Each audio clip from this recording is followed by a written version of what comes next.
Welcome to Sleepless Philosophers. This is the kind of video where nothing happens and yet everything changes. Where the most harmless questions unravel the soft lining of reality. Tonight's question is simple. What if the thing being called real isn't? What if boring truths are more dangerous than lies? If that sounds intriguing in a quiet, crooked way, please like this video and subscribe to the channel. We post stories like this every single night, perfect for drifting off, or staying wide awake wondering who or what is pulling the strings. And since we're all floating here together, tell us in the comments where you're watching from and what time it is. Midnight in Finland? Dawn in Manila? I wonder how many of us are thinking the same eerie thought at this exact second. So let's begin with something familiar. A flickering fire, a cold stone cave, and a group of prisoners, chained since birth, staring at a wall. Plato's allegory of the cave is old, too old, but what makes it unsettling is not its age, it's that nothing about it has changed. Imagine a person who believes they're free, who believes they see clearly, who believes the world is simple, and imagine that everything they know comes from shadows on a wall. That's the prisoner. That's all of us. A child believes their parents understand everything. A citizen believes their government wants what's best. A shopper believes the brand with the smiling logo has their back. It's comforting to think what we see is what we get. But it's never that simple. Behind the prisoner is a fire. Between the fire and the chained people are puppeteers, casting shapes, moving objects, projecting reality onto the cave wall. The shapes are books, birds and swords. The prisoners know them only as silhouettes. But the shadows are not the thing. A shadow of a book is not a book. A shadow of a bird does not fly. The terrifying part? They never question it, because it's all they've ever seen. And if someone were dragged out of the cave and shown the real world, the sun, the sky, the staggering complexity of it all, they wouldn't rejoice. At first they'd scream. Their eyes would burn. Their thoughts would splinter. Because what we call knowledge is not soft. It resists replacement. It hurts to learn we were wrong. Even more, it hurts to learn we were fooled. So what does this allegory really say? That enlightenment is pain, that freedom feels like betrayal, and that the first step to wisdom is unlearning what made us feel safe. Modern minds scoff at such stories. We're not trapped in a cave, they say. We have facts, data, science. But that's part of the illusion. Information has become more abundant, but understanding more rare. The internet doesn't show us the world, it shows us filtered shadows of the world. Algorithms decide what appears. Feeds replace fields. We scroll through images of life, not life itself. And just like the cave, we begin to confuse echo for essence. A philosopher named Baudrillard called this simulation. The idea that in modern society, signs and symbols replace the thing they represent. A sign for a meal becomes more real than hunger. A logo more trusted than a human being. A map more important than the terrain. Eventually, we forget what the real thing even looked like. And once the symbol becomes more powerful than the source, the truth dissolves. This is not fiction. It is the psychology of perception. In the 1970s, Hasher, Goldstein and Topino demonstrated something haunting. If a false statement is repeated often enough, people start to believe it. This is the illusory truth effect, familiarity masquerading as truth. And that's how shadows begin to look solid. Say a lie with enough confidence, say it often, say it everywhere, and people stop noticing that it's hollow. It just feels true, but the scariest part isn't that people are fooled, it's that they want to be. Certainty feels safer than doubt. Familiarity feels warmer than fact. The mind prefers comfort to clarity. It's not logic that governs belief. It's pattern, it's rhythm. It's how many times we've seen the same thing on a glowing screen.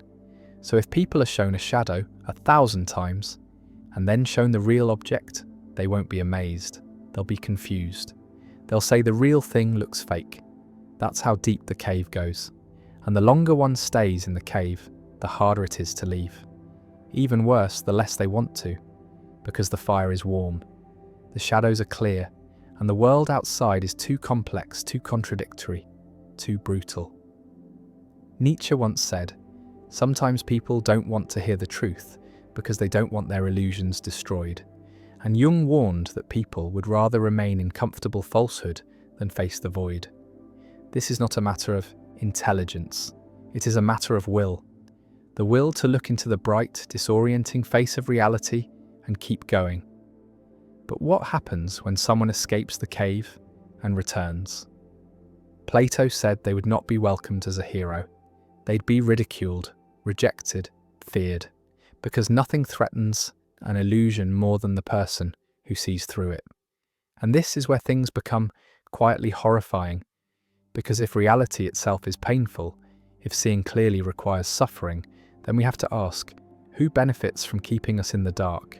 And worse, are we helping them do it? People now curate their realities. They block, filter, unfollow.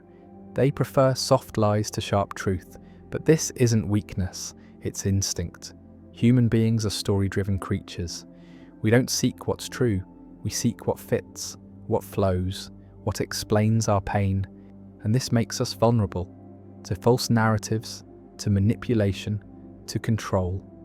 Not through chains or fire anymore, but through repetition, through visual comfort, through algorithms that mirror our beliefs and never challenge them.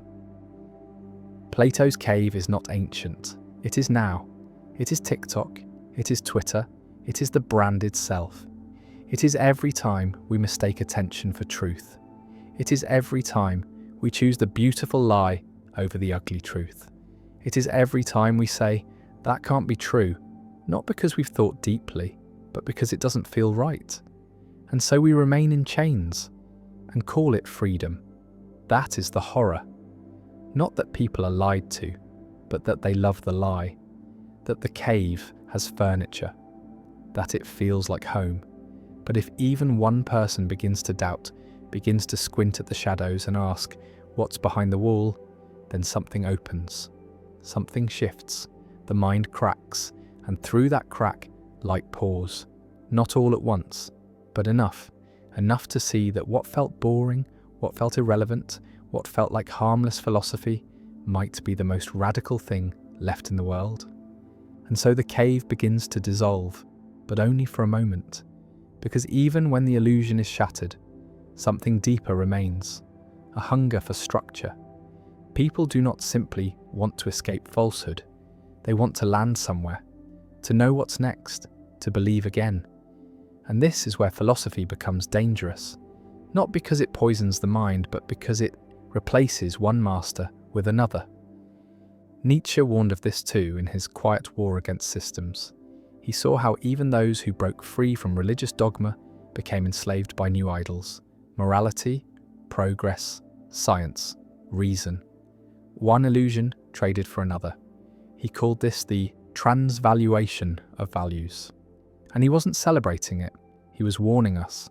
Because once God is dead, someone else takes the throne. Sometimes it's the market, sometimes it's the state, sometimes it's the self. But always, always, something must be worshipped. Human minds are temples. The only question is what stands on the altar. And in our time, the God most often worshipped is the idea of self. Not the true self, not the raw, crumbling complexity of inner experience, but the curated, public-facing self. The brand of me wrapped in confidence, filtered through apps, distilled into bios and slogans, and silently, horrifyingly, crafted for performance. This isn't new. Even Socrates, walking barefoot through Athens, knew people would rather appear wise than be wise. He asked questions not to teach, but to reveal the masks people wore. And what did they do to him for that? They killed him. They said he was corrupting the youth, but what he was really doing was breaking mirrors, showing people that they were not as they seemed, that their beliefs weren't beliefs, but borrowed scripts, and he paid with his life, but not before saying something eternal. The unexamined life is not worth living, a strange sentence, almost cruel. Why not live in ignorance? Why not float along unbothered? Because beneath the surface, something stirs. some slow, ancient part of us knows we are lying to ourselves, that we are acting, that we have replaced being with seeming, and that truth, when it finally comes, will not be gentle. It will arrive like cold wind through a broken window, and it will not care how long we tried to ignore it. This is the core of existential dread. Not just that we are mortal, not just that life has no inherent meaning, but that we have been pretending not to notice. Albert Camus called this the absurd, the conflict between the human need for meaning and the silent indifference of the universe. He said it clearly. The only real philosophical question is whether or not to kill yourself. Because once you realize life has no script, no objective meaning, no divine reward, the mind recoils, it panics. And yet, Camus didn't collapse. He didn't sink into despair. He said the answer was rebellion. Not violent revolt, but inner defiance. To live in full knowledge of the absurd and to keep going anyway. To smile while pushing the boulder. He called this the one true victory. And that's what makes this kind of philosophy quietly horrifying. It doesn't offer comfort. It strips it away. It doesn't save, it exposes. And it asks, are you strong enough to live without a story? To exist without a promise? To breathe without a why? Most aren't. That's not judgment. It's biology. Viktor Frankl, survivor of the Holocaust, understood this from the depths of experience. He said people can survive almost anyhow if they have a why. That meaning is not a luxury, it is oxygen. And yet, meaning cannot be handed to us. It must be chosen, invented, fought for. He saw men die not just from starvation, but from despair. When the meaning collapsed, the body followed. And so the most dangerous thought in the world is this: nothing means anything. Because from that black seed everything grows. Total freedom, total terror, total responsibility. And this brings us back to the cave, but inverted. What if the cave is not behind us, but ahead? What if we escaped one illusion, only to build another? Modernity promised enlightenment, rationality, science, progress. But are we truly free or just more efficient at deluding ourselves? We call it productivity. We call it hustle. We call it identity. But it is still theatre. Only now the stage is digital. The audience is algorithmic. And the applause is dopamine. Quietly, we build better cages. We decorate them with goals. And we pretend it's growth. But what happens when the lights go out? When the phone dies, when the achievements feel empty? The philosopher Heidegger said, modern people live in forgetfulness of being, that we are so busy doing, we forget how to be, that we hide from death by filling our days with noise, and that true authenticity only arises when we confront the rawness of existence. He called it being toward death, not morbid obsession, but honest alignment, a life lived in full awareness that it ends, that every choice is irreversible, that every moment vanishes. And in that awareness, something shifts.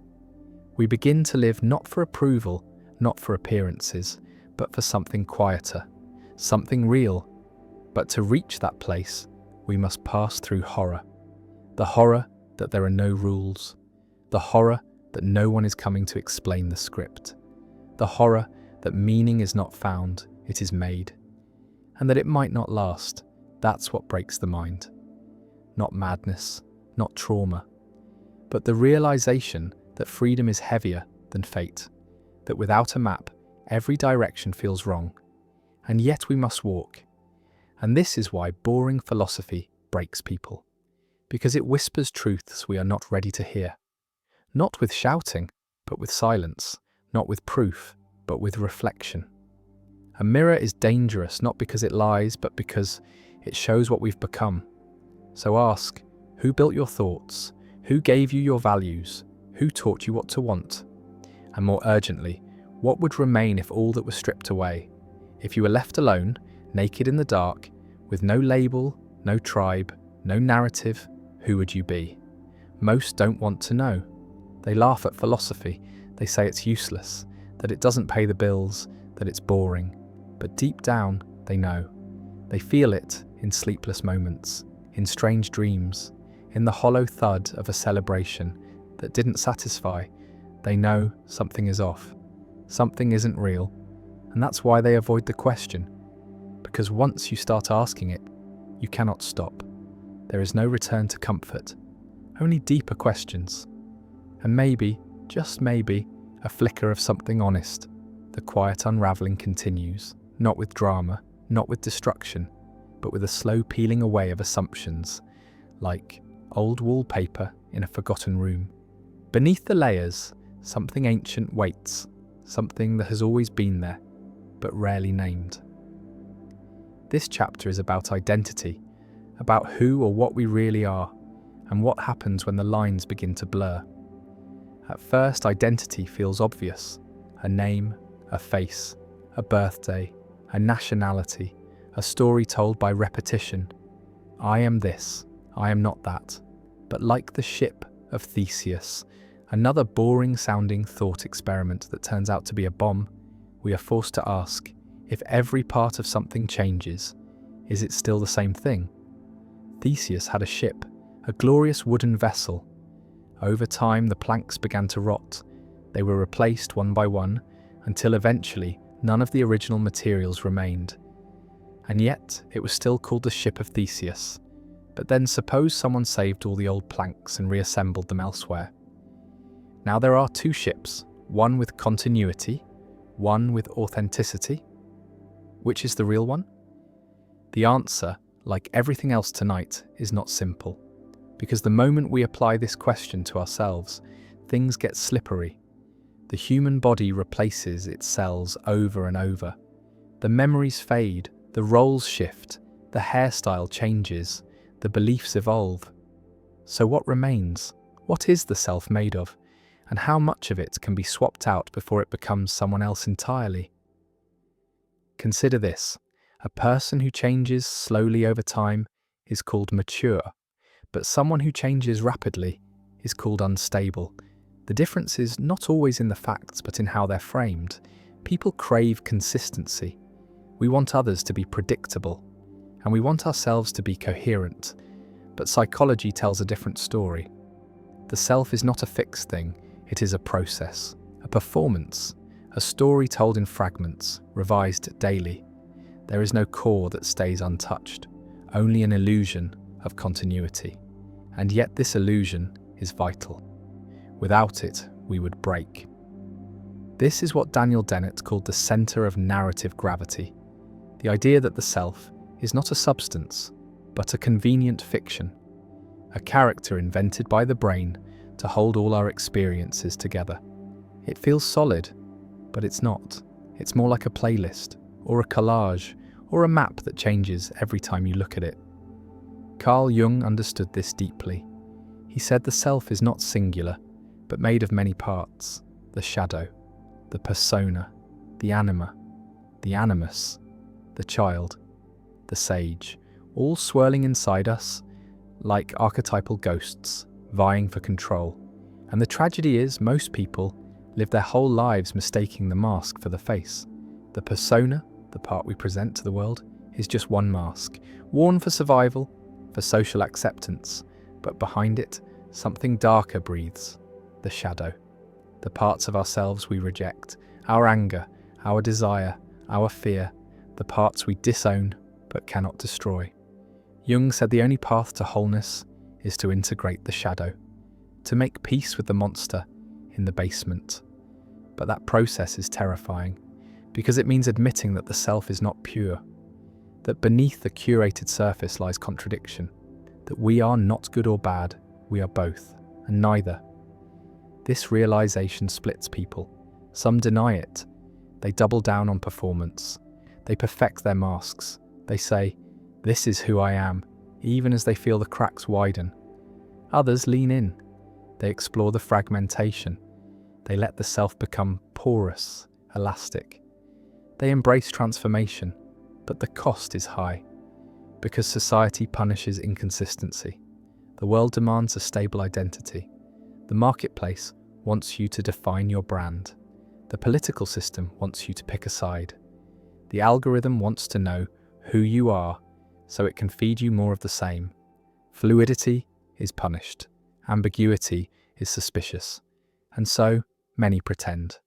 They cling to labels, they rehearse their roles, they bury the parts that don't fit, until one day they look in the mirror and realize they've become a stranger.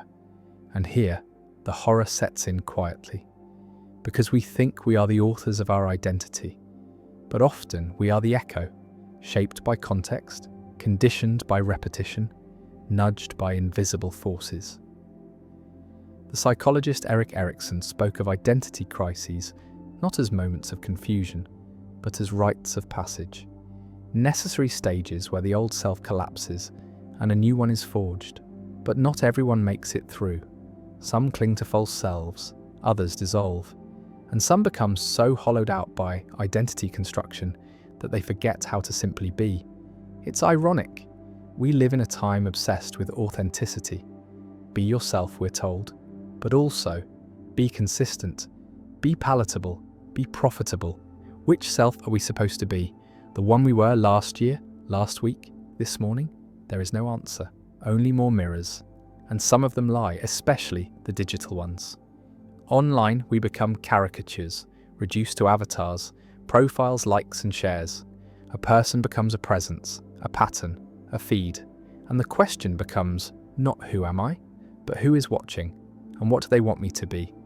This isn't paranoia, it's design. Surveillance capitalism feeds on identity. It doesn't just sell to the self, it sculpts the self. Based on clicks, based on scrolls, based on what makes us linger. And slowly, silently, we become what the machine expects. We internalize the metrics, we adjust, we optimize, until the line between real and performative dissolves. And in that blur, something human is lost, something soft, something unmeasurable. We used to ask, what kind of person am I? Now we ask, what kind of content should I be? And so the ship of Theseus sails on, rebuilt daily, painted differently for every port, gliding on waters that reflect only what we wish to see. But deep down, we know. We feel the rattle in the hull, the tension between who we are and who we pretend to be.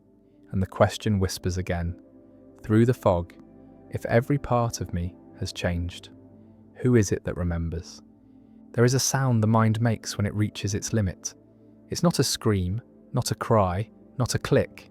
It's more like a soft buzzing, like something electrical humming just beneath awareness, like the static of thought short-circuiting under the weight of contradiction. Tonight, we press further into that hum. We follow it into the deepest structure of the human condition, the quiet battle between freedom and control. Not the control others impose, but the subtler one, the invisible rules we follow without knowing, the traps we build and then forget we built. This is where the idea of free will collapses under its own weight, because every decision feels free, until it doesn't, until we realize we were never choosing, just reacting, just rationalizing, just playing out a script we didn't write. The philosopher Arthur Schopenhauer said it clearly. Man can do what he wills, but he cannot will what he wills.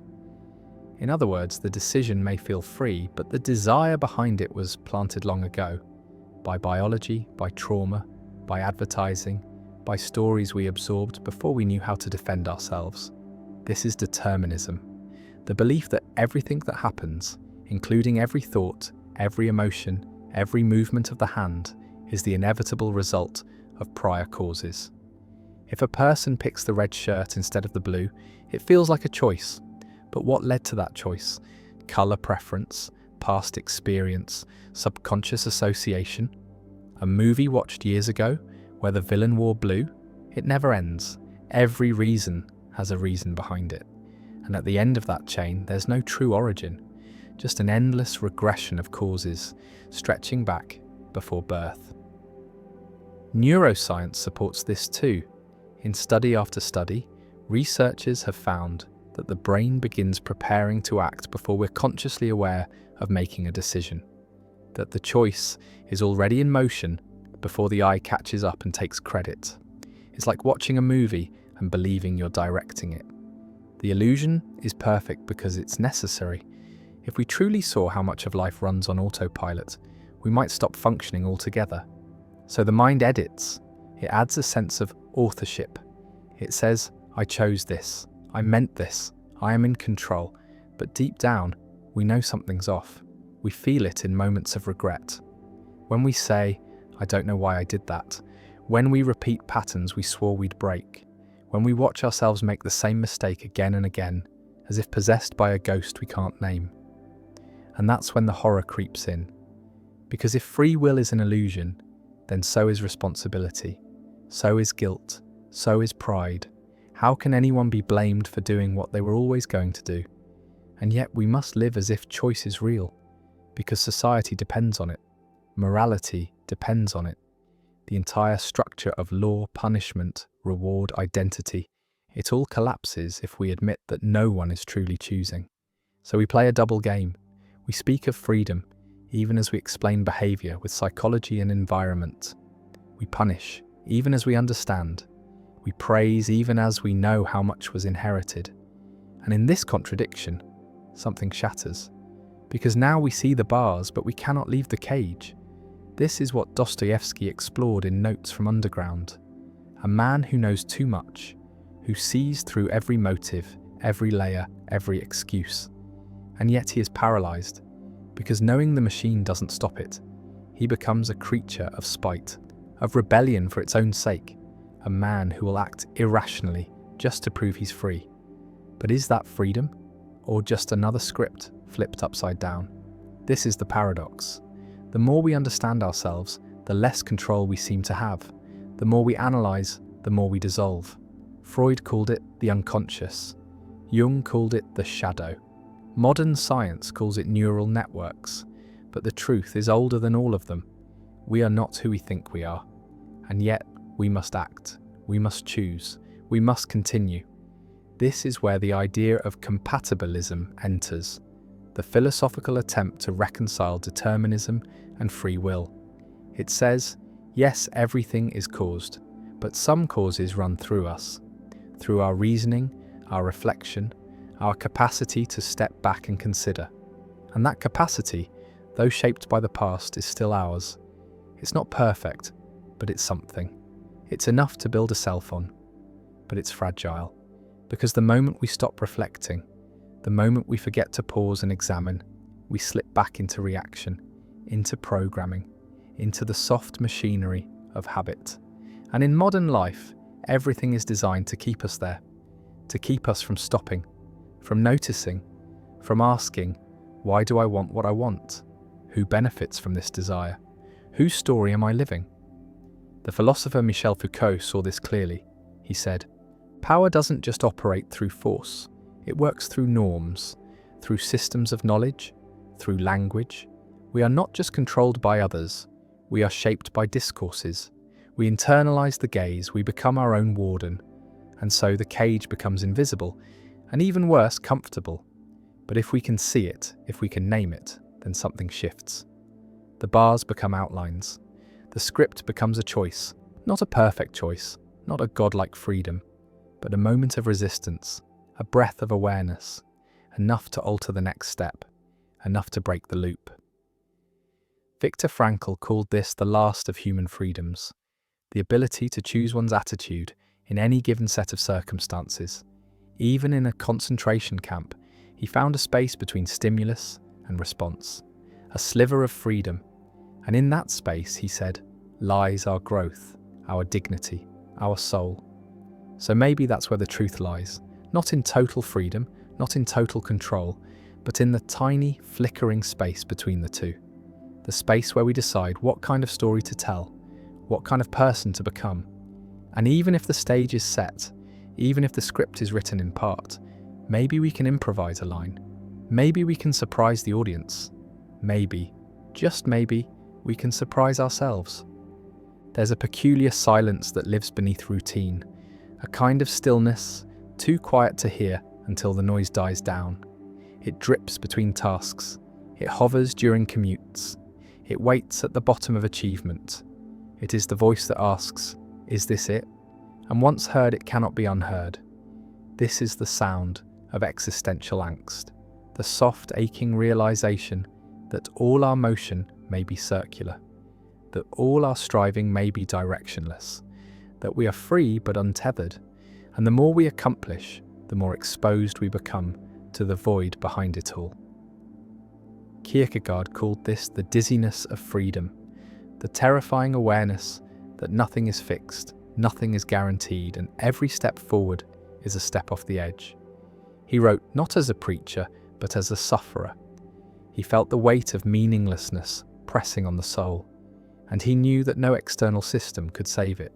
Religion might comfort, society might distract, but the individual still wakes at 3 a.m., staring into a ceiling of infinite questions. Who am I? Why am I here? What is enough?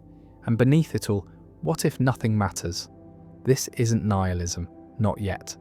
It's the stage before, the stage where one sees clearly that the stories told by culture, success, progress, morality, tradition, might just be stories. Useful, yes. Beautiful sometimes, but not binding, not absolute. And once that veil lifts, life becomes a different game. Jean-Paul Sartre took it further. He said existence precedes essence, that we are not born with purpose. We are born and then we make it. That's the freedom, and also the curse, because if meaning is not given, it must be built. And building is hard, especially in a world that sells pre-packaged identities, especially in a world that rewards obedience. To be free is to risk everything, to admit that comfort might be the enemy, that pleasure might be a trap, that the safe path might be no path at all, and so many avoid it. They fill the void with noise, with scrolling, with shopping, with alcohol, with ambition, with moral certainty, anything to drown the silence, anything to muffle the dread. But dread has no respect for timing. It shows up in moments of supposed joy, during weddings, promotions, birthdays, a strange tightness in the chest, a sense of watching one's own life like a play, a faint whisper, something's missing. Not because life is bad, but because it's hollow, because it lacks a center, because the self, untethered from grand narratives, floats. This is the abyss Nietzsche spoke of, the stare into the infinite and the fear that it might stare back. He called it the death of God, not a murder, but a slow forgetting, a cultural drift, and with it, the collapse of all moral certainty. No more divine plan, no more cosmic justice, just humans, alone with their choices. And from that, two paths emerge. One leads to despair, to nihilism, to the conclusion that nothing matters and nothing ever will. The other leads to creation, to self-invention, to what Nietzsche called the Übermensch, not a superior man, but one who creates values instead of inheriting them, a person who becomes their own North Star. But how does one do that? How does one choose meaning when all meanings seem arbitrary? The existentialists never promised an answer, only the question, only the invitation to live authentically, even in the face of absurdity. Albert Camus captured this perfectly in the myth of Sisyphus, a man condemned to push a boulder uphill forever. Every time he nears the top, it rolls back down. And yet Camus writes, we must imagine Sisyphus happy. Not because he enjoys the task, but because he chooses to continue. Because in that rebellion against futility, there is dignity. There is defiance, and maybe there is freedom. But make no mistake, this path is not glamorous. It is lonely. It is slow. It is full of false starts. To live authentically is to shed the armor of should, to confront the rawness of reality without the filters, to say, I will not believe just because it's easier. I will not follow just because it's safer. I will not pretend just because it's polite. And that kind of honesty costs. It costs friends, status, belonging. People do not like to be reminded of the void. They do not like mirrors that reflect their own conformity. So they mock the questioner. They pathologize the seeker. They say, Stop thinking so much. Just enjoy life. As if enjoyment were the purpose. As if pleasure were enough. But for some it isn't. For some there is an itch that joy cannot scratch. A hunger that comfort cannot feed. And for those people, existential angst is not a symptom. It is a compass. It points not to despair, but to depth. It reveals what distractions hide.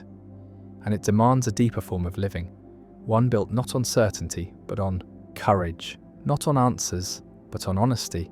And so the quiet war begins. Not against the world, but within the self. A war between numbness and awareness. Between the mask and the mirror.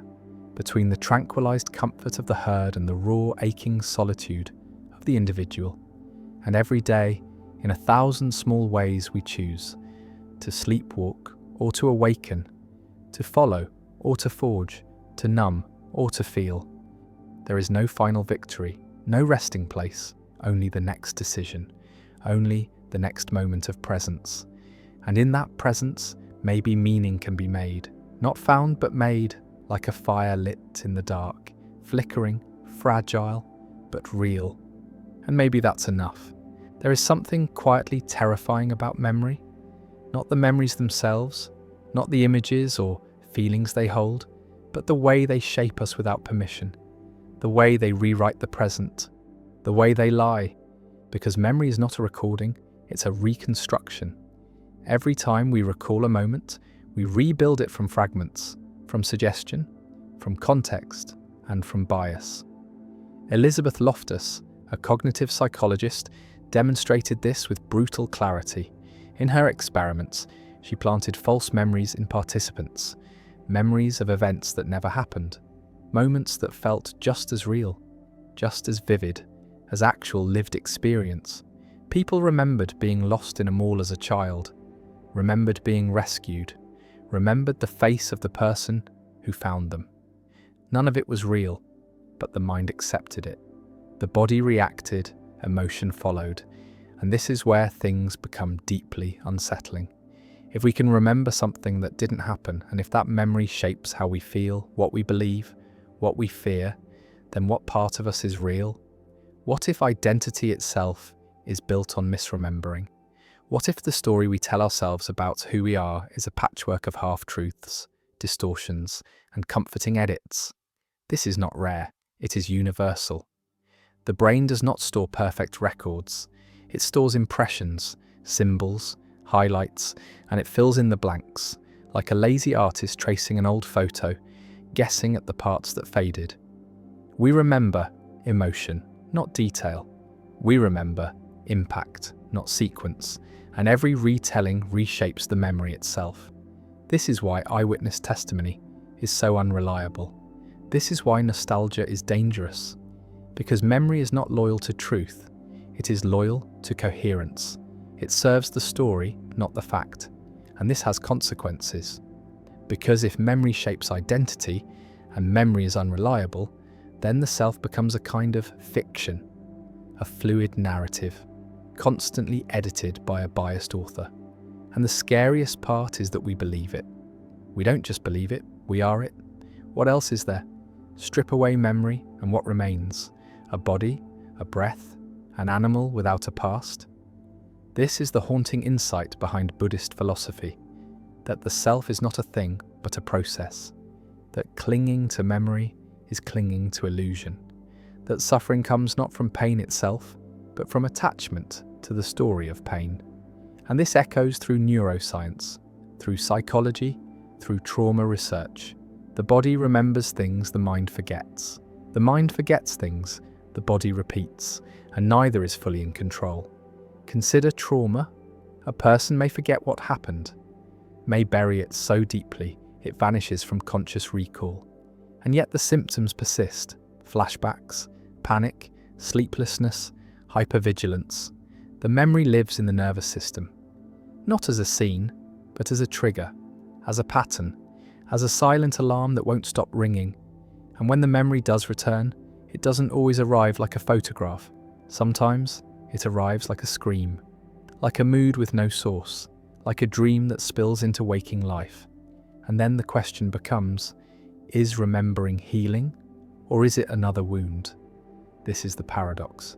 We need memory to make sense of life, but memory itself can distort, can trap, can poison.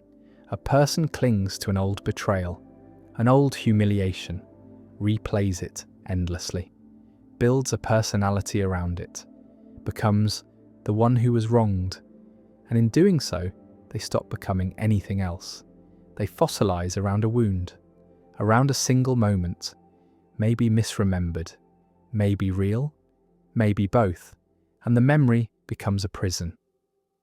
This is why forgiveness, when it is possible, is so powerful. Not because it erases the past, but because it loosens the grip of memory.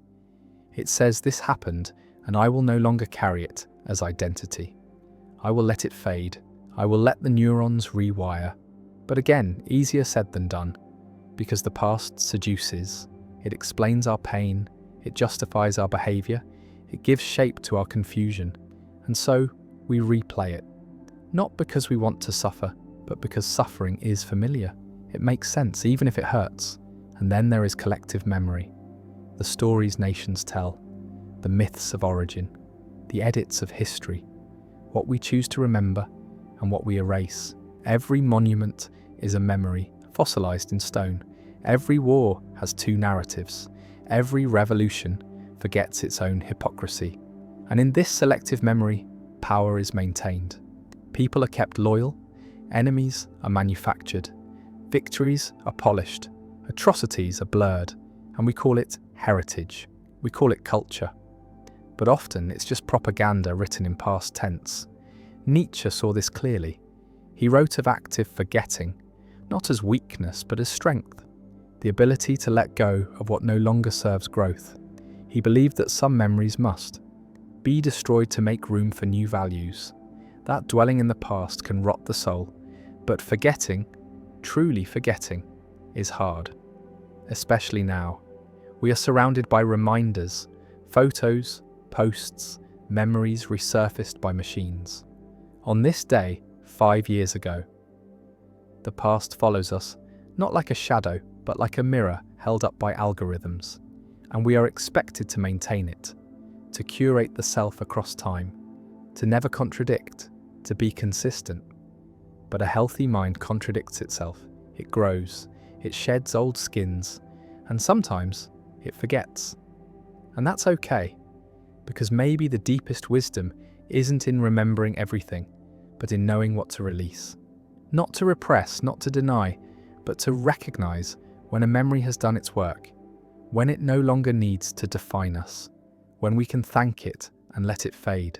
Because in the end, memory is not truth. It is a tool, a bridge between moments, a story we tell to stay afloat. And sometimes, the most honest thing we can do is to put the story down, to stop repeating the pain, to open the window and let the past drift out with the dust. Sometimes the most dangerous ideas are not the loud ones, not the revolutionary ones, but the ones so quiet, so subtle, that they slip through the mind unnoticed and rearrange everything. Tonight, we unravel one of them, the illusion of progress. Not technological progress, not medicine or engineering or tools. That kind of progress is real, observable, measurable, but moral progress, psychological progress. The idea that we, as a species or as individuals, are becoming better, kinder, more enlightened, that we are somehow improving just by existing in a later century. It feels comforting, it flatters the ego, it makes history look like a ladder, and modernity the top rung. But what if it's wrong? What if progress is just movement? What if it's a circle, a spiral, or worse, what if it's a story we tell to cover up repetition? There is a strange irony to history. Every era believes it has escaped the mistakes of the past, and every era repeats them. We laugh at old beliefs, bloodletting, witch hunts, colonial arrogance, and yet we enact new versions wrapped in different language, cancel culture, culture wars, digital mobs, soft totalitarianism built on clicks and shame. We no longer burn books, we simply suppress them with algorithms. We no longer build guillotines, we use public shaming, and economic exile. Progress, in many ways, is cosmetic. The core dynamics remain. The philosopher Hegel saw history as dialectical: thesis, antithesis, synthesis, a constant churning of opposites that eventually leads to higher forms. But even he warned that this process doesn't guarantee morality, just complexity, just variation. The pendulum swings, but it does not ascend. The names change, the tools evolve, but human nature, that stays. Ambition, fear, greed, the hunger for power, the craving for certainty, the urge to dominate. These aren't bugs, they're features, etched into the architecture of our biology.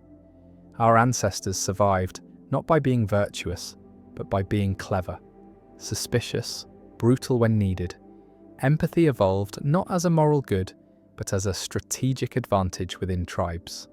And now we confuse instinct with virtue.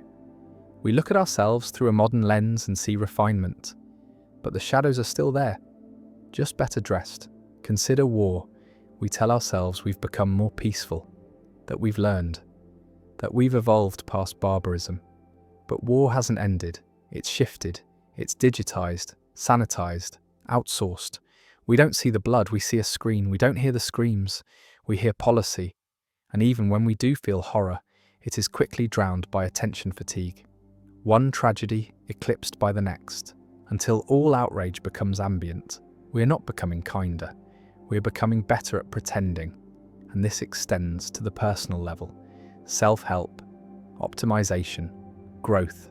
We read books, watch talks, journal, meditate. And still, the same fears return, the same habits, the same quiet emptiness after achievement. We think we're growing because we change vocabulary. We say boundaries instead of walls. We say self-care instead of avoidance. But often the patterns remain, dressed in new language, decorated with affirmations. This is not cynicism, it's caution. The myth of progress blinds us to our blind spots. It tells us we are better than our ancestors. But read Marcus Aurelius. His private meditations, written 2,000 years ago, wrestle with the same demons we face now. Ego, distraction, mortality, identity. The external may change, but the inner battle does not. And the more we deny this, the more we are controlled by it. Nietzsche warned against this in his idea of eternal recurrence, the thought experiment that every moment will repeat forever, exactly as it is, again and again, for eternity. Not as a prediction, but as a test. If that idea fills one with dread, it means something is wrong. If it inspires peace, perhaps one is aligned. But what it exposes most of all is how deeply our actions are tied to illusion. Illusion of future redemption, of later clarity, of eventual reward. And without that illusion, many choices collapse. We don't act based on principle. We act based on hope, on imagined tomorrows. And when those tomorrows vanish, so does meaning. That's the trap of progress. It puts meaning always ahead, always out of reach. A better version of the self, a better society, a better world. But what if there is no better? What if there is only different? This is not despair, it's sobriety. It means waking up, seeing clearly, acting not out of idealism, but awareness, doing what matters because it matters now, not because it builds toward a utopia that may never come. The Stoics understood this. Epictetus said, "We don't control events, only our response." Marcus Aurelius wrote, "You could leave life right now. Let that determine what you do, say, and think." That's not regression, that's presence, that's power, but it doesn't sell, it doesn't market well, it doesn't promise constant improvement. And so it is ignored, because progress is profitable, growth is addictive. The idea that more is better, that newer is wiser, that modern equals moral, it keeps the machine running. But deep down, people know. They feel it when the latest upgrade doesn't satisfy, when the next promotion feels hollow, when the new theory feels like the old one, in new clothes, and they begin to ask, what if this is it? What if I've already arrived? What if the problem is not that I haven't gone far enough, but that I'm chasing something that doesn't exist? That's when the real work begins. The quiet, unglamorous work of seeing clearly, of stripping away illusion, of letting go of the need to always be becoming, and instead simply being, not passive, not resigned, but awake, grounded, capable of love not because love is progress, but because love is now, capable of kindness not because it changes the world, but because it honors the moment. Progress, then, becomes a question, not a certainty, not a God. And in that question, maybe we find something more real than any answer ever offered. There's a soft kind of horror that creeps in when a person begins to notice how much of life is imitation. Not in the obvious ways, copying trends, mimicking speech, repeating jokes, but in the deeper layers, the ones we don't see. The truth is this: most people don't know what they believe. They only know what they've heard most often. And once that pattern takes hold, it becomes the scaffolding of the self. The psychologist Robert Sionk studied this in the 1960s and discovered something deeply uncomfortable: the mere exposure effect. Simply put, the more often someone sees or hears something, the more they like it. Not because it's true, not because it's useful, just because it's familiar. And familiarity breeds belief. It seeps in through repetition, through slogans, through background noise. It doesn't ask permission. It doesn't knock. It settles into the nervous system like furniture arranged without consent. This is why propaganda works. This is why advertising works. This is why people can become convinced of things they once found absurd. Because the mind is not a fortress. It is a sponge. It absorbs, adapts, repeats. And over time, it forgets where the ideas came from. They start to feel personal. They start to feel real. And this is where the danger lies. Because once an idea feels real, it becomes sacred. And sacred things cannot be questioned. The illusion of originality dies quietly. What we wear, what we value, what we fear, all of it echoes, influenced by culture, family, algorithms, accidents, and yet we cling to the belief that our thoughts are our own, that our preferences reflect something deep and unique. But often they don't. They reflect what was fed to us, what was repeated most, what was safest to believe. This is not a glitch, it's a survival strategy. The brain evolved to save energy, to recognize patterns, to adopt shortcuts. And imitation is efficient. Mimicry builds trust. Shared beliefs build tribes. But it also builds prisons. Because when everyone thinks the same, thought becomes performance, agreement becomes safety, and deviance becomes threat. Suddenly questions feel like attacks. Skepticism becomes betrayal. And the mind, once curious, becomes defensive, terrified of uncertainty, hungry for affirmation, addicted to being right, and so it clings harder, repeats louder, confuses conviction with truth. This is how dogma grows, not from evil, but from comfort, from the soft pleasure of certainty. And the mind, once it tastes certainty, resists letting go, even in the face of contradiction, even when the facts change. Especially then, because ego is tethered to belief. If the belief dies, something in the self feels like it dies too, so it defends, it rationalizes, it bends reality to fit the script. And the scary part? It doesn't feel like lying, it feels like integrity, like loyalty, like courage. And that's why it's so hard to escape, because the bars of the cage are invisible, made not of force but of stories.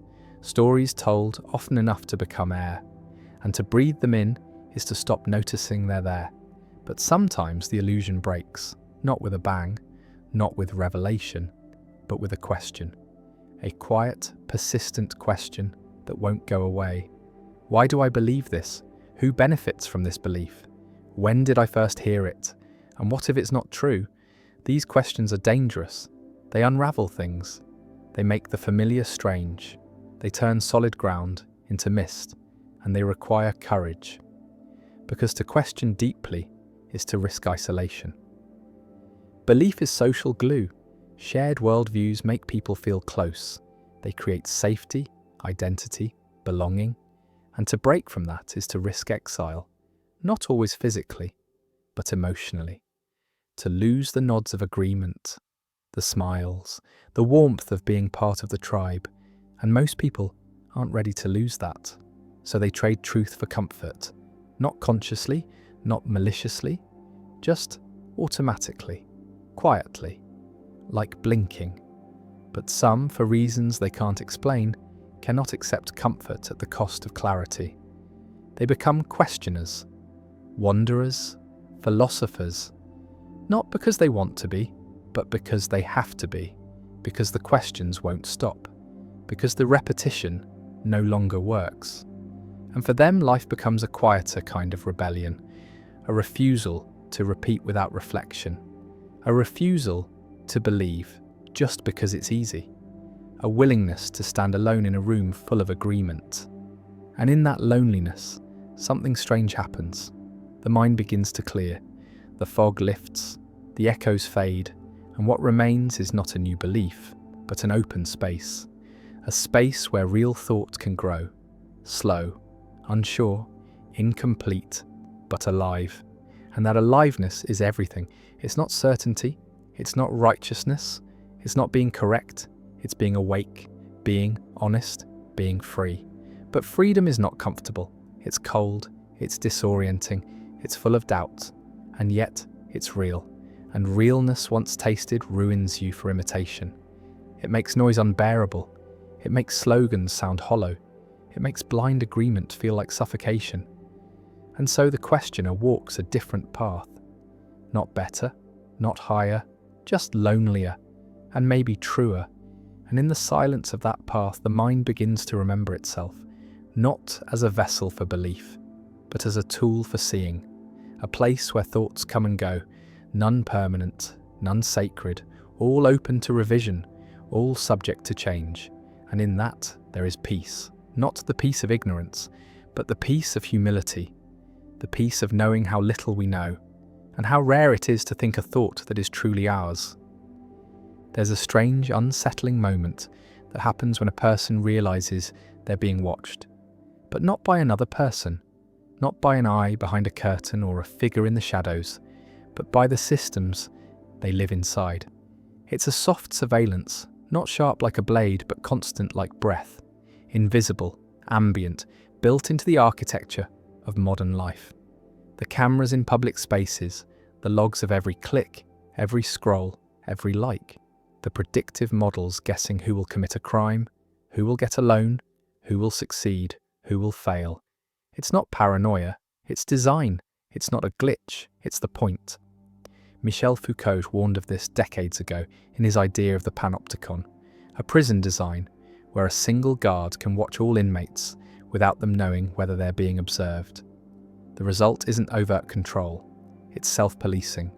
The prisoner behaves because they might be watched. Eventually, the watchtower doesn't need a guard at all. The idea is enough. And now, that model lives in every phone, every feed, every form. People edit themselves, filter their speech, adjust their behaviour, not just to avoid punishment, but to fit the invisible rules of visibility. They want to be seen, but only in the right way. They want to be liked, followed, approved, and in that craving, the self begins to fracture. It becomes performative, curated, split between what it is and what it presents, and the line blurs until even the self no longer knows what it believes. It starts optimizing instead of living. It stops being human and starts being content. That's the quiet death modern surveillance brings. Not the death of privacy, but the death of authenticity. And it happens slowly. The person becomes a product, a brand. They calculate their moves, their words, their image. They monitor engagement. They chase algorithms. They become predictable, not to others, but to themselves. And the scariest part? It works. The more one conforms, the more one succeeds. The system rewards obedience, punishes friction, disincentivizes complexity. And so the rich get richer, the loud get louder, the shallow get shinier, and the strange, the thoughtful, the slow, they get buried. Because nuance doesn't scale, ambiguity doesn't trend, integrity doesn't monetize. And soon people forget there was ever another way. They begin to believe their metrics, their followers, their performance, and meaning becomes measurement. Worth becomes numbers. Validation becomes dopamine on demand. But underneath, something cracks. A fatigue sets in, a subtle dread. The performance becomes exhausting. The persona becomes heavy. The gap between outer image and inner truth widens. And the anxiety grows, because the audience doesn't love the person. It loves the mask, and masks are fragile. They must be maintained, updated, protected, and once built, they become hard to remove. Because to remove the mask is to risk rejection. To be real is to be vulnerable, and vulnerability is dangerous in a system designed for surveillance. But the need to be seen is ancient. It goes back to childhood, the gaze of the parent, the approval of the tribe. Survival once depended on it. And now it's been hijacked, monetized, weaponized. The social brain, built over millennia for intimacy, is now overwhelmed by thousands of eyes, most of them anonymous, some of them cruel, all of them fleeting. And in that storm of attention, the self becomes unstable. People no longer ask, "What do I believe?" They ask, "What will play well? What will resonate? What will go viral?" And soon, belief itself is shaped by feedback, not by thought, not by principle, but by applause. And so the truth bends, first a little, then completely, until the person is a mirror, reflecting what others want to see. And the reflection feels real, feels honest, but it's hollow, because no one can live in a mirror. This is the mental cage of surveillance culture. Not forced obedience, but internalized performance, a soft tyranny that rewards conformity and punishes truth. And once seen, it cannot be unseen. Every scroll becomes a reminder, every post a decision. Am I speaking or signaling? Am I expressing or conforming? Am I free or am I optimizing? These questions don't have easy answers, but asking them matters, because to ignore them is to vanish into the noise, to become a copy of a copy, to forget the shape of one's own voice. But there are ways out. Not escape exactly, but resistance. Small acts of refusal, saying what matters even if it doesn't perform, creating what feels true even if it flops, choosing to be seen imperfectly rather than perfectly hidden. It takes strength, it takes loneliness, but it rebuilds something real. It reclaims the self from the algorithm. It plants a flag in the fog. It says, "I am not a product. I am not a brand. I am not a statistic. I am not content. I am a person, messy, complex, contradictory, and alive."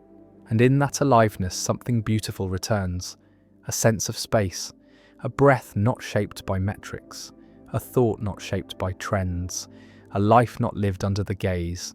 And maybe, for a moment, the watchtower goes dark. There is a kind of madness that hides in reason, a kind of blindness that wears the costume of clarity.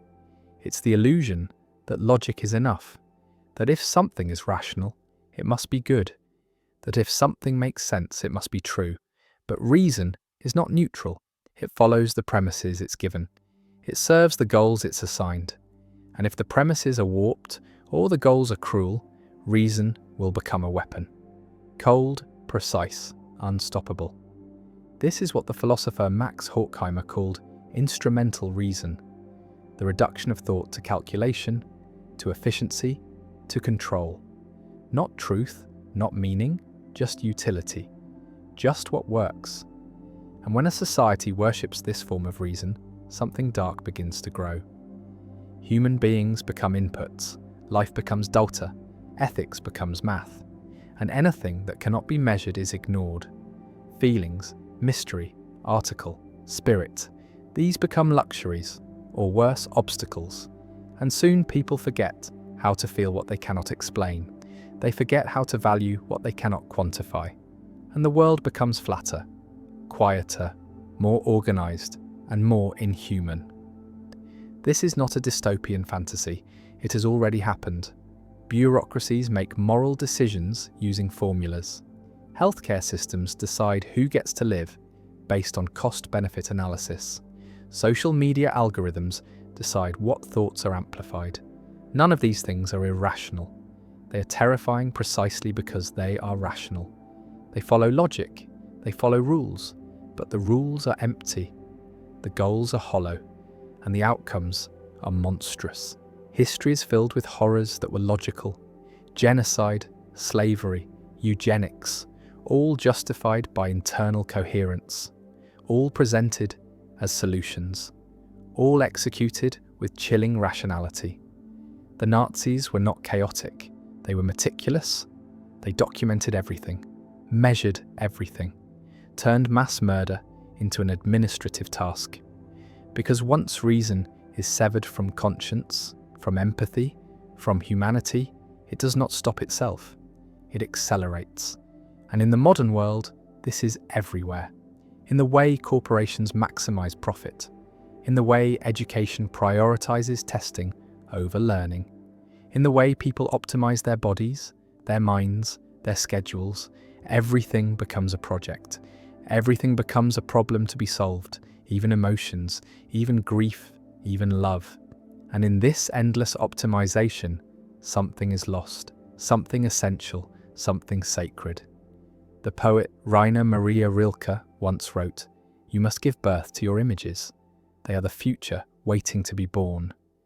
But what future can be born in a world where imagination is seen as inefficiency, where dreams are dismissed unless they can be monetized, where mystery is an inconvenience? This is the spiritual desert of rationalism. Not reason itself, but reason as a god. Reason without limits. Reason without soul. And yet, we trust it. We worship it. Because it comforts. It simplifies. It gives the illusion of control. It tells us that if we just think clearly enough, we can avoid pain, avoid chaos, avoid death. But pain comes anyway. Chaos comes anyway. Death comes anyway. And when it does, reason has nothing to offer. It has no ritual, no poetry, no warmth, only numbers, only models, only silence. And in that silence, the soul withers. Because the soul does not want efficiency. It wants meaning. It wants depth. It wants something that cannot be reduced, something messy, something alive. But we have forgotten how to live with mess.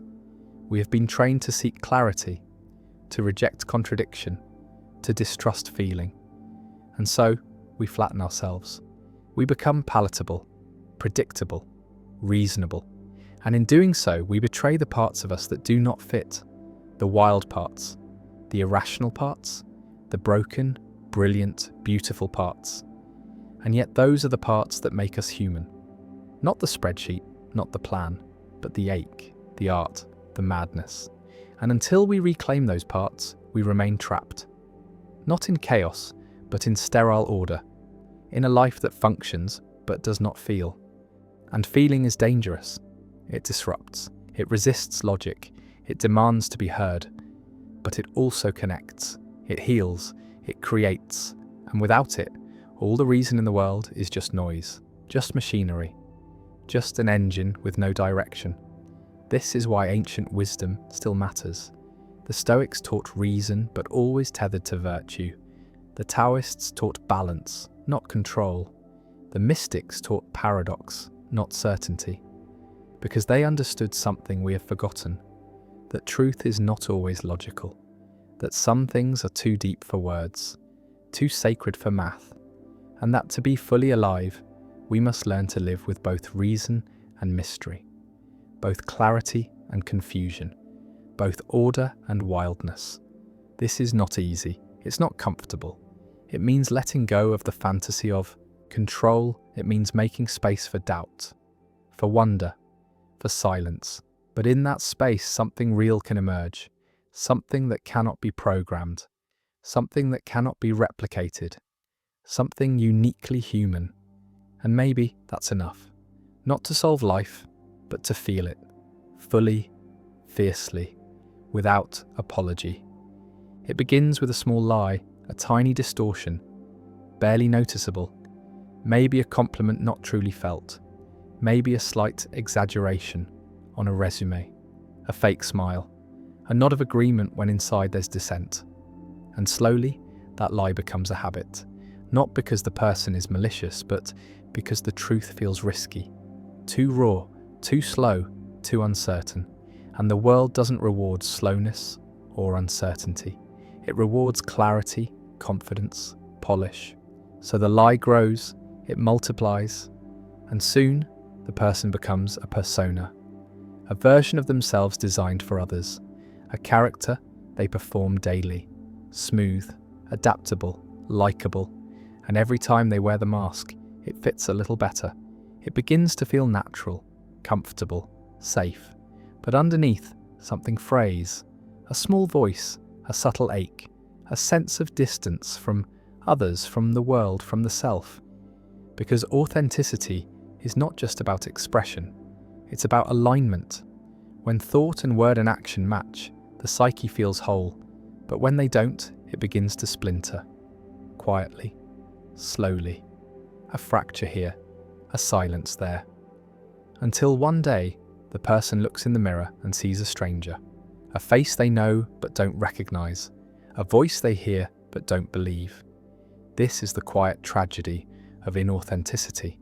It doesn't announce itself with crisis, it leaks, it drips, it corrodes from within.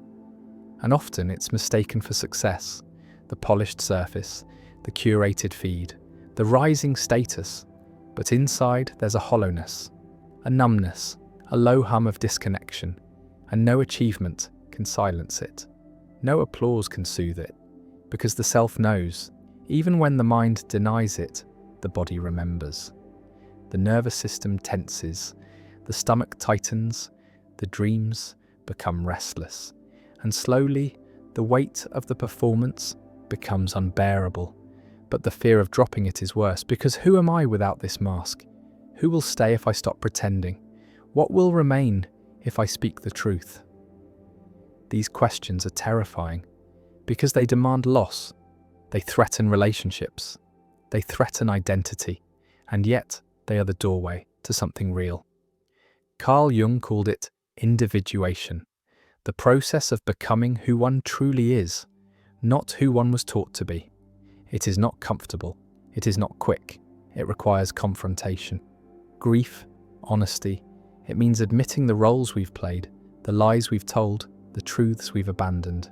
And it means reclaiming the pieces of the self that were exiled, the parts that were shamed, silenced, labelled as too much, too sensitive, too weird, too soft. But those parts are vital. They hold the key to the soul. And until they are welcomed back, the self remains incomplete. This is why shadow work is hard, not because it's dark, but because it's buried, hidden beneath decades of adaptation. The child who learned to stay silent to avoid punishment, the teen who laughed at cruel jokes to belong, the adult who chose a career to please their parents. These decisions are not trivial. They shape everything. They become personality. And the tragedy is that many never question them. They die having never met themselves, only their mask, their script, their socially acceptable avatar. But for those who do begin to question, the journey is both terrifying and liberating. It starts small, a refusal to pretend, a conversation unfiltered, a moment of stillness where the body softens and the breath deepens.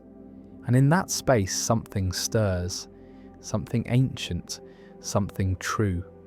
And slowly the layers begin to peel. The armor rusts, the performance fades, and what's left is raw, vulnerable, but alive. And that aliveness is the reward.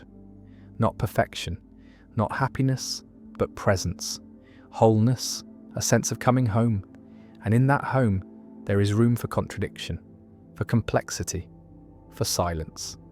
Because authenticity is not about being right, it's about being real. It's about telling the truth even when it trembles.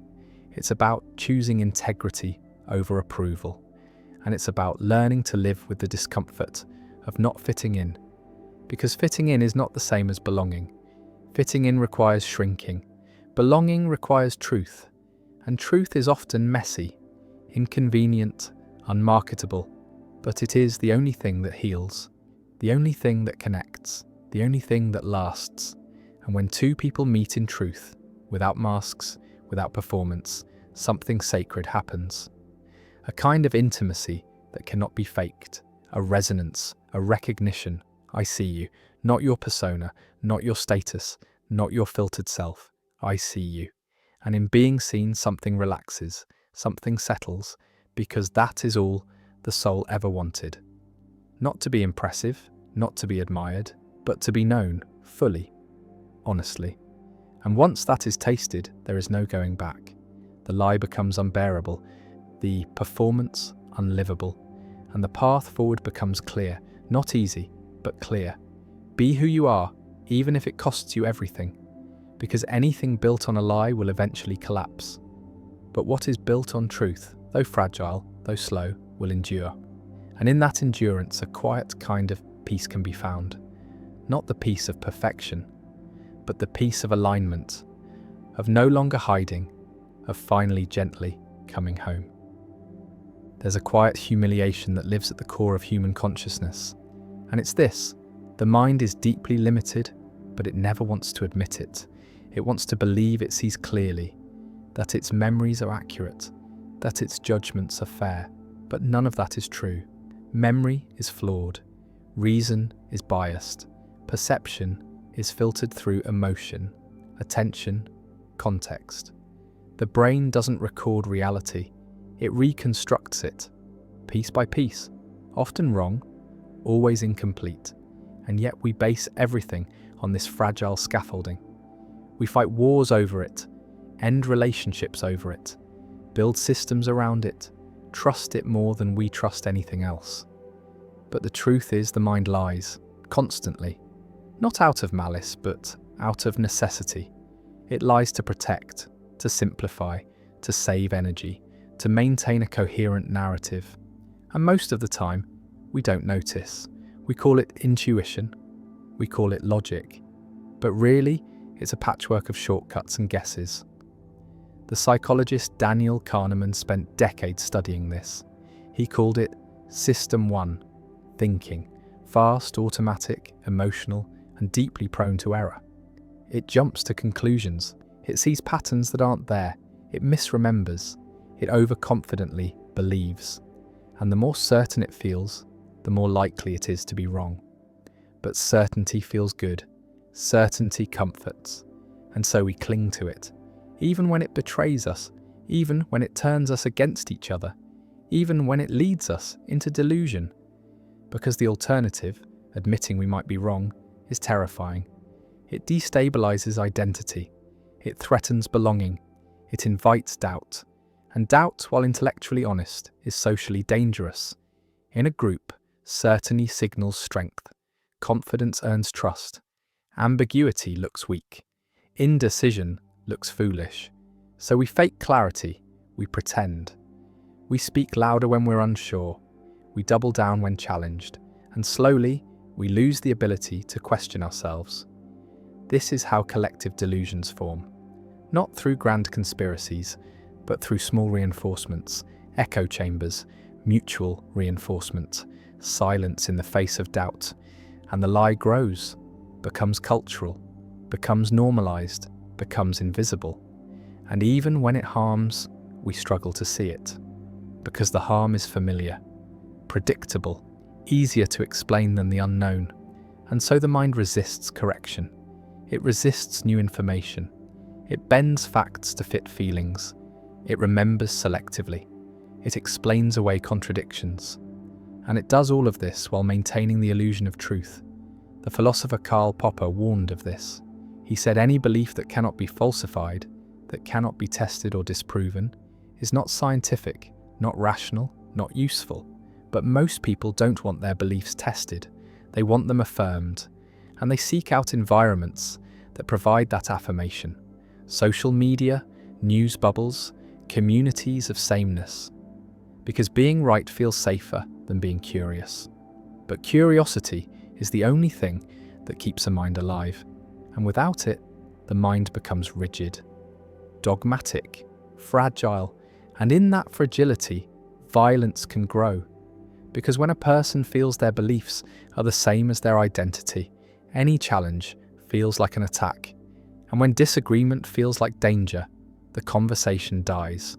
And all that's left is defense, retaliation, division.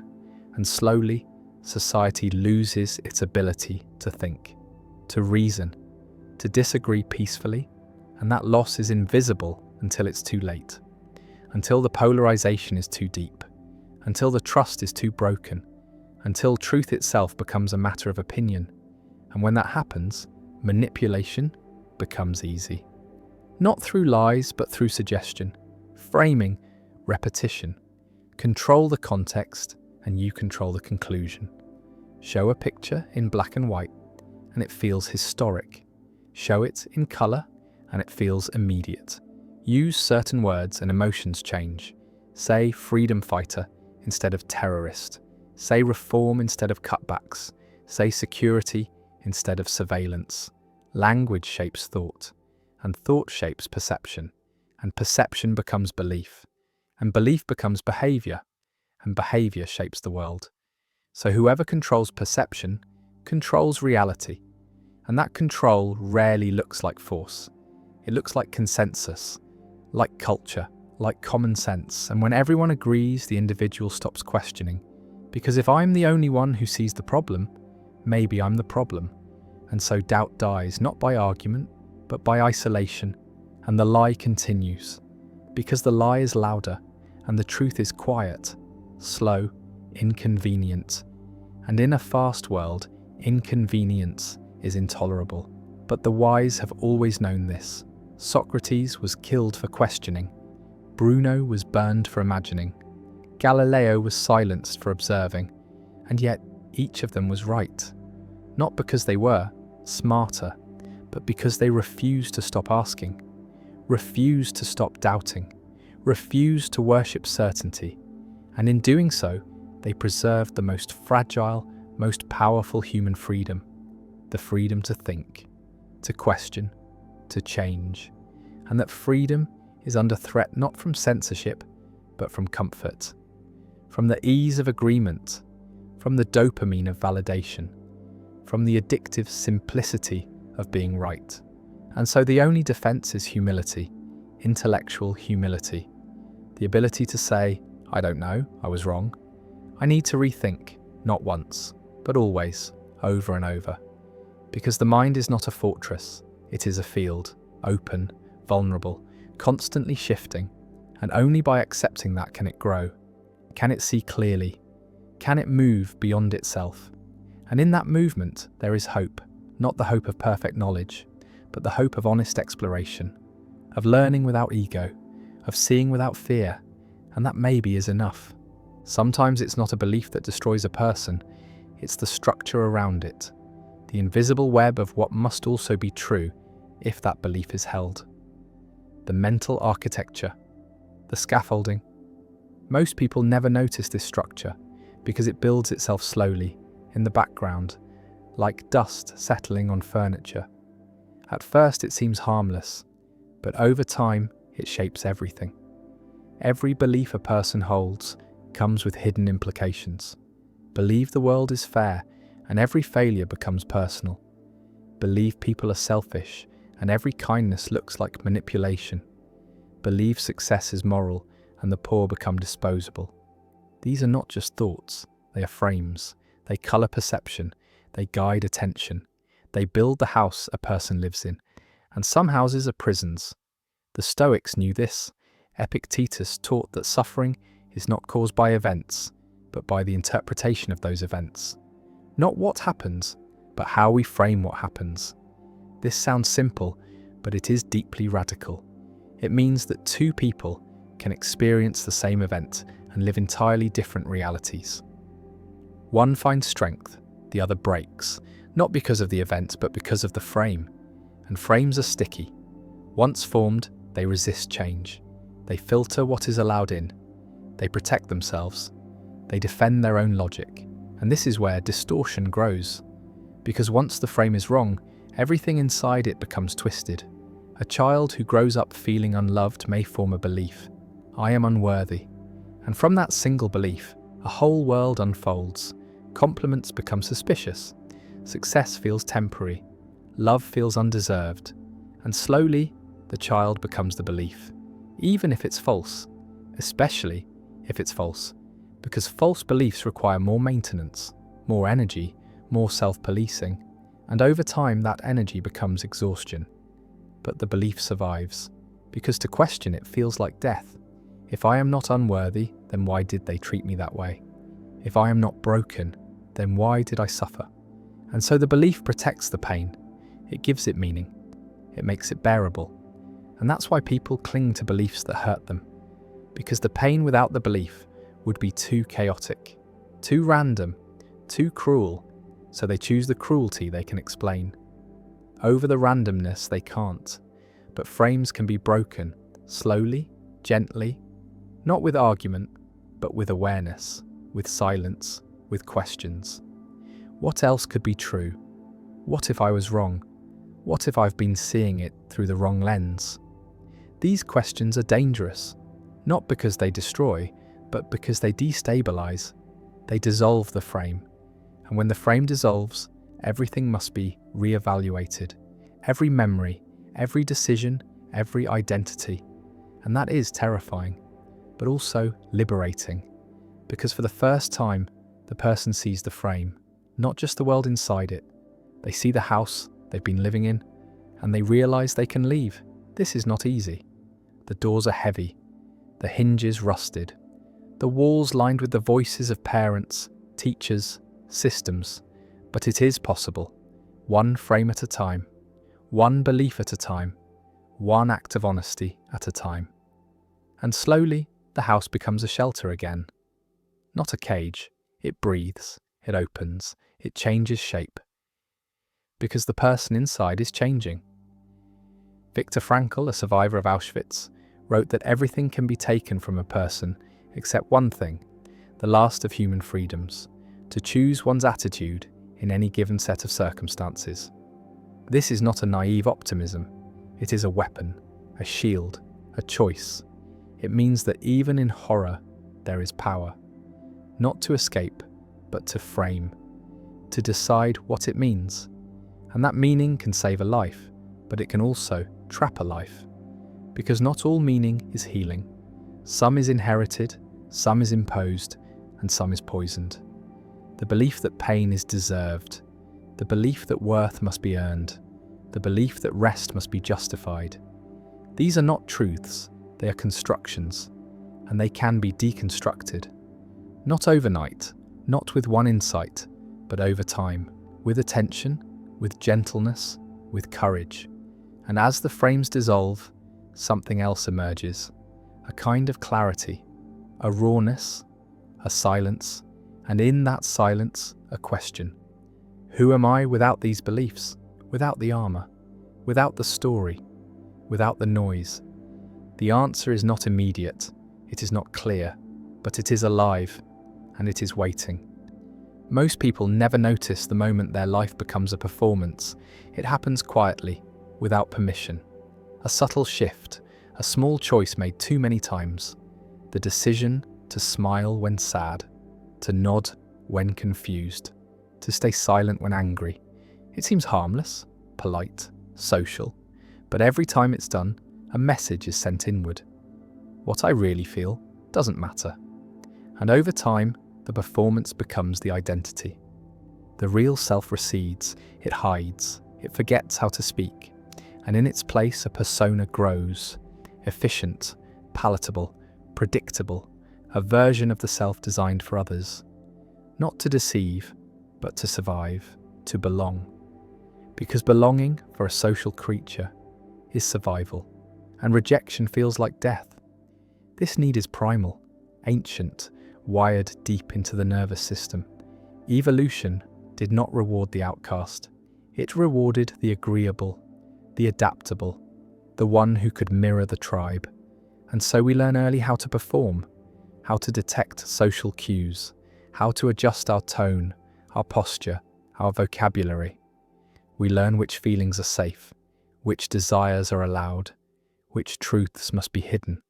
And we learn it so well we forget we learned it. We think it's who we are, but it isn't. It's who we became to be loved. And love is a powerful drug, the most powerful. It rewires the brain. It shapes attachment styles. It teaches us what to expect from the world. And if love is given only when we perform, we learn to perform constantly. Even alone, even in private, the performance becomes reflex, the smile becomes default, the silence becomes habit, and the self becomes a stranger. This is not dysfunction, it is adaptation, a brilliant, tragic adaptation. The psychologist Donald Winnicott called it the false self, a version of the self that arises in response to a world that cannot tolerate the real one. The false self is not a lie, it is a shield. It protects, but it also imprisons, because the longer it is worn, the more convincing it becomes, to others and to the self. And soon, the person doesn't know what they feel, doesn't know what they want, doesn't know how to stop pretending. They may function, they may succeed, but something is missing, a spark, a fire, a sense of aliveness, and the absence grows heavier with time. It turns into depression, numbness, loneliness, not the loneliness of being alone, but the loneliness of being unseen, because no one can see what is never shown, and what is never shown begins to atrophy. The authentic self is like a muscle. If unused, it weakens. If ignored, it fades, but it never fully dies. It waits, it dreams, it speaks in symptoms, anxiety, fatigue, creative blocks, irritability. These are not flaws. They are messages, warnings, the soul saying, I cannot keep living like this. And the longer it is ignored, the louder it gets. Until one day, the person cracks, the mask slips, the performance fails, and something wild breaks through. Sometimes it looks like a breakdown, a crisis, a quitting, but often it is a beginning, a return, the start of reclaiming the self. This process is painful, because the mask is not just an act, it is relationships, careers, reputations. Entire lives have been built on it, and removing it risks everything. But the alternative is slow death, a life of quiet despair, a life where the heart whispers truth, and the mouth never speaks it. So the choice must be made, comfort or authenticity, agreement or integrity, applause or truth, and each choice shapes the next. Each truth spoken strengthens the self. Each mask dropped deepens the breath. And slowly, the person begins to remember. Not everything at once, just fragments, old dreams, strange longings, unexplained feelings. And these fragments become clues, breadcrumbs, the trail back to aliveness. This is the path of integration. Not destroying the false self, but integrating it. Honouring what it protected, thanking it for its service, and then gently putting it down, saying, I don't need you anymore. I choose to be seen, as I am, flawed, confused, contradictory, but real. And in that realness, connection becomes possible. Not performance, not transaction, but connection. Raw, unfiltered, rare, and healing. Because to be seen without the mask is to feel love again. Not for the character, but for the core. And that love rewires everything. It teaches the nervous system that authenticity is safe, that honesty is not dangerous, that the real self is lovable. And in that rewiring, the world begins to change, not because the world changed, but because the person is no longer hiding. And when one person stops hiding, it gives others permission to do the same. A ripple begins, a soft rebellion, a quiet revolution, not in the streets, but in the soul. There is a haunting truth that floats just beneath the surface of all human awareness. And it is this: everything ends. Not just life, but moments, moods, chapters. Every conversation, no matter how meaningful. Every embrace, no matter how tender. Every day, no matter how long. And yet, the mind resists this truth. It clings, it freezes time in memory, it romanticizes the past, fantasizes the future, and struggles to sit still in the present. Because the present is always dying, always slipping, always falling into the abyss of what just was. And to truly live in that slipping moment, to accept its impermanence without flinching, is almost unbearable. So instead, we distract, we plan, we worry, we tell ourselves stories, we chase the next thing. We collect experiences like trophies, hoping they will make us feel full. But fullness never arrives, because the hunger is not for things, it is for permanence. And permanence does not exist. This is the wound of consciousness, the existential ache, the knowledge that nothing can be held, that everything we love will change, leave, or die. The Buddhists call it impermanence. Anicca, the Stoics called it memento mori. Remember death, not to frighten, but to sharpen, to clarify, to remind that nothing is promised, that life is not owed, that every breath is borrowed. And when that truth is seen, not intellectually, but viscerally, something shifts. Not into despair, but into presence, into reverence, into awe, because impermanence is not just a curse. It is what makes things matter, what makes a kiss unforgettable, what makes laughter sacred, what makes every "I love you" an act of courage. If nothing ended, nothing would mean anything. The fragility is the beauty, but beauty hurts, especially when it's slipping through the fingers, especially when we're not ready, especially when we thought we had more time. But no one has more time. They just have more distractions, more illusions, more noise, and in that noise, the truth is drowned. That this, right now, is it. The only moment, the only life, and when it's gone, it's gone. This is not a reason to panic. It is a reason to soften, to wake, to look, to feel fully, even the pain, especially the pain. Because pain is a form of presence, a reminder that something mattered, that something was loved, that something was real. And in a world obsessed with numbing, with avoiding, with controlling, feeling pain is a radical act. It says, I am alive, I am not hiding, I am not asleep. And when that pain is allowed, not fixed, not framed, just felt, it becomes something else. It becomes depth, wisdom, compassion, the things that make a soul worth knowing. And that is what's often missed in the pursuit of happiness. That happiness is shallow without sorrow. That light is meaningless without shadow. That peace is hollow without struggle. The human experience is not meant to be clean. It is meant to be full. And fullness requires loss, requires uncertainty, requires death. Not just literal death, but symbolic deaths.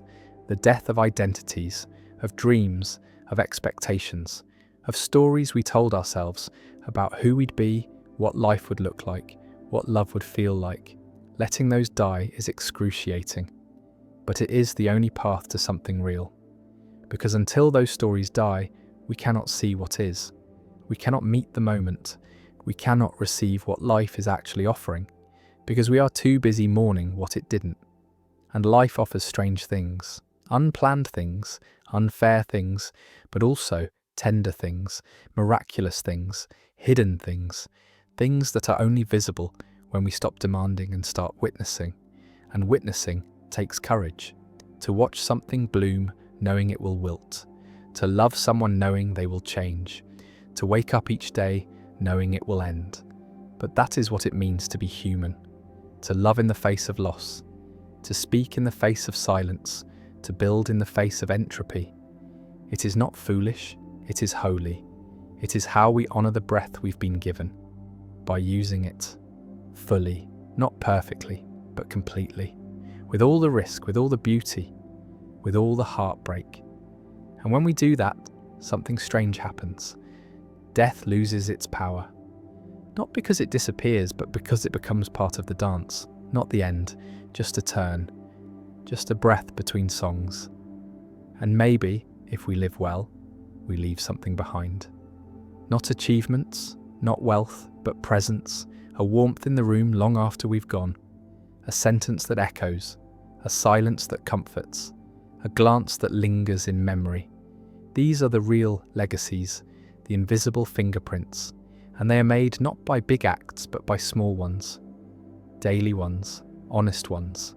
The way we listen, the way we forgive, the way we choose presence over performance, this is how we cheat death, not by escaping it, but by making our moments matter.